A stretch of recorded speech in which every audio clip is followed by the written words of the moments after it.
I'm laying on the carving design now. I've got some relief carving to do on this rifle. This is not the rifle that I did in the video. That was an uncarved gun. This one will have relief carving in here along the butt, along the wrist, and back of the barrel tang. So I thought I would like to show you a little bit of relief carving. So I got this rifle ready. It's the next one in the line to be done. I got it ready and laid out a little carving on the rear butt, back of the cheek piece. The way I do it is outline it with my V-gouge, and then after I've outlined around the edge of the carving, I relieve the wood up to the carving, and that leaves the carving standing in relief. We'll start carving a little right in here. I tap it with a mallet. Gives me the best control.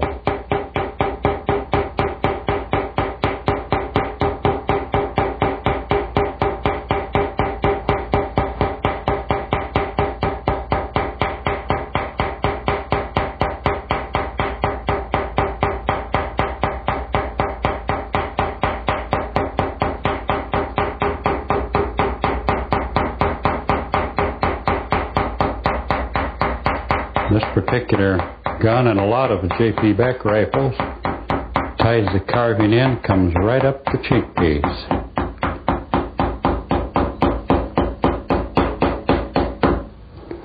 Right like that, and then it comes right across the top of the cheek piece.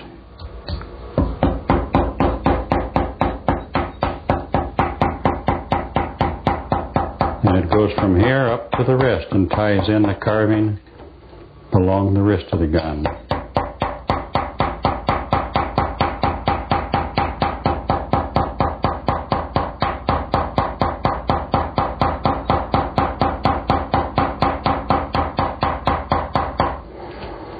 That's far enough for now to get it started through the butt here.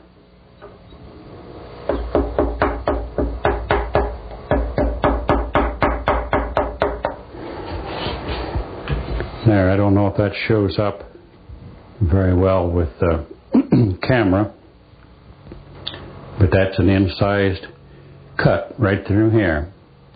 So when I get all the carving outlined, then I'll relieve the wood away from it up to the carving. By examining the old rifles, you can see that they were outlined with a V-gouge. I have some outlined up in here that shows rather well. They were outlined with a V-gouge, and then the wood removed up to it. That way, with a V-gouge, it leaves a V-shape cut and gives it a little angle on the carving. I'll start another one down in here.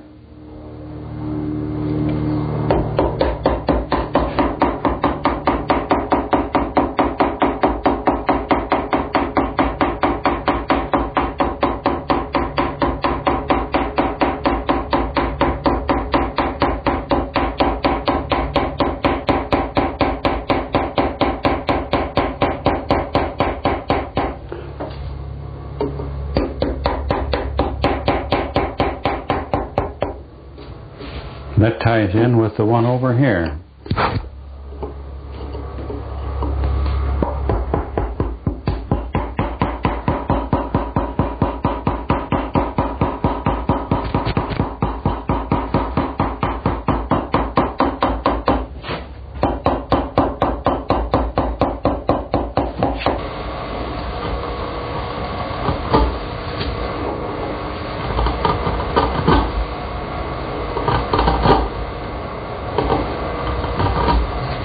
Now I take the wood off up around the edge of the carving, and when I'm finished, the carving will be,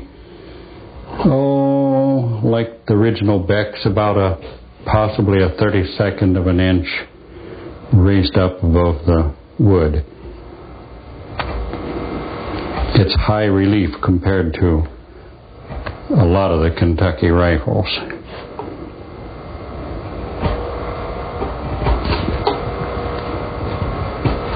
If I'm careful and don't cut into the carving, The relief carving already has its finished shape and the angle, everything. Then I just simply smooth and flow this all out away around the edge of the carving. Flow it out by relieving the wood and gradually feather it out up in through this area. Feather it out and then sand this smooth. Now I'll come in from the inside here. On doing this type of work, you just have to take your time, not overcut, not harm the carving that you just outlined. Like I say, by examining the old original American long rifles or Kentucky rifles, you can see the gouge marks that they make in outlining their carving. John Nall, one of the other builders of a little bit later but fairly early period, left his incised outlining very deep. He didn't go all the way down to it, to the bottom of it.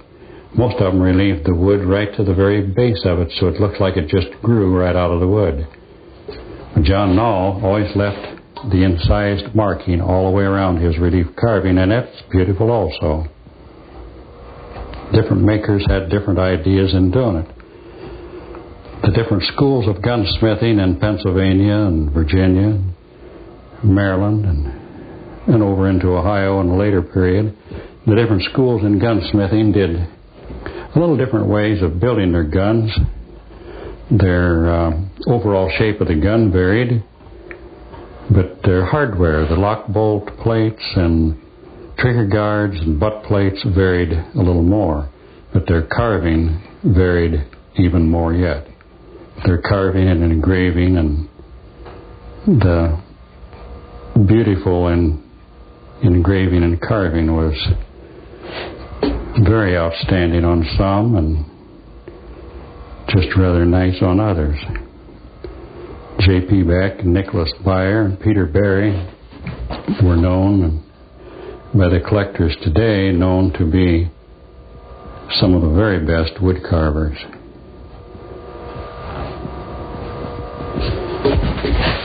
We won't spend a whole lot of time on this, but this is just the way it was done. This is the way I've done it for a good many years. Come down in here and I use my thumb to kind of help push and guide, and always pushing it away from the carving itself. It goes pretty fast in the beginning to take the wood away this way, but the final scraping, sanding, and smoothing the carving down is what takes a lot of time. On the old original rifles, they didn't spend quite as much time on cleaning up and smoothing around the carving as we do. Today we're making more of an art object, and it is shootable, and the fellows shoot them a lot. But those days they were making a gun with a little artwork. The emphasis was on the gun. Nowadays, a gun like this, the emphasis is on the artwork.